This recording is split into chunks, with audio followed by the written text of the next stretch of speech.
ഇടുക്കിയിൽ നിന്നുള്ള ദുഃഖകരമായ ഒരു വാർത്തയാണ് ഇനി. തൊടുപുഴ കാഞ്ഞിരമറ്റത്ത് ഭിന്നശേഷിയുള്ള 3.5 വയസ്സുകാരനെ കൊന്ന് പിതാവ് ജീവനൊടുക്കിയത് മകന്റെ അവസ്ഥയിലുള്ള മനോവിഷമം മൂലമെന്ന് പോലീസ്. കുളമാവ് സ്വദേശി MP ഉന്മേഷും മകൻ ദേവുമാണ് മരിച്ചത്. കുട്ടിക്ക് കൂടുതൽ ചികിത്സ ലഭ്യമാക്കാൻ കഴിയാത്തത് ഉന്മേഷിനെ അലട്ടിയിരുന്നതായാണ് വിവരം.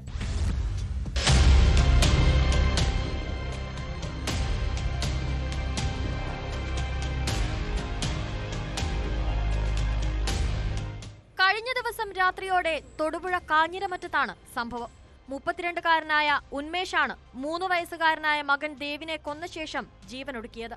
ഉന്മേഷിന്റെ കുടുംബം കഴിഞ്ഞ 1 വർഷമായി കാഞ്ഞിരമറ്റത്ത് വാടകയ്ക്ക് താമസിച്ചു വരികയായിരുന്നു. ഭാര്യ അടുത്തുള്ള കടയിൽ ജോലിക്ക് പോയതായിരുന്നു. ഇവർ ജോലി കഴിഞ്ഞ് തിരികെ എത്തിയപ്പോഴാണ് വീട്ടിൽ മരിച്ച നിലയിൽ ഇരുവരെയും കണ്ടത്. ലോട്ടറി വിൽപ്പനക്കാരനായ ഉന്മേഷ് അധിക സമയവും മകനെ നോക്കി വീട്ടിൽ തന്നെ ഇരിക്കുന്ന ആളായിരുന്നു. കുട്ടിക്ക് കൂടുതൽ ചികിത്സ നൽകണമെന്ന് പലരും പറഞ്ഞിരുന്നെങ്കിലും ഇതിന് കഴിയാത്തത് ഉന്മേഷിനെ അലട്ടിയിരുന്നതായാണ് വിവരം.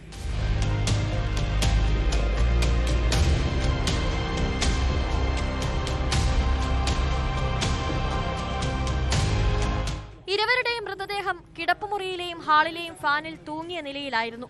തൊടുപുഴ SHO S മഹേഷ് കുമാറിന്റെ നേതൃത്വത്തിലാണ് പോലീസ് സംഘം മേൽ നടപടികൾ സ്വീകരിച്ചത്.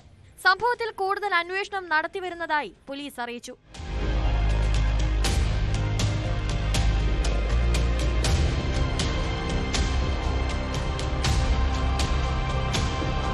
News 18 തൊടുപുഴ.